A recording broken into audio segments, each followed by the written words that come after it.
Hello everyone and welcome back to my YouTube channel with another useful and informative video. So guys, in this video I'm going to show you how to fix a verification field. This Apple ID is not active. So guys, if you're trying to sign in your Apple ID on your Apple device but you are facing this issue and you are unable to sign in your Apple ID, here I will show you how can you fix it. So guys, for that you have to simply watch this video till the end.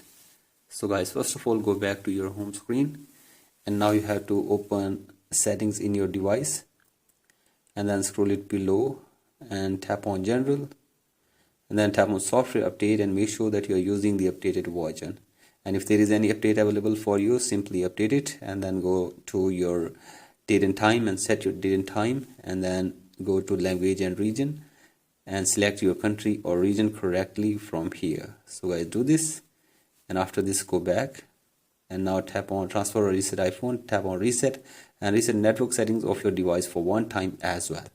So guys, do this and check if the problem is fixed or not, and if the problem is still there, then open any browser and search here for iforgot.apple.com. So guys, here you can see this. Simply search for this website and then tap on iPhone I forgot Apple.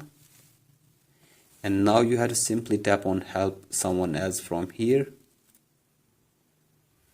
And here you have to simply give here your email address, and after this you have to follow the instructions to reset Apple ID password or recover Apple ID password from here.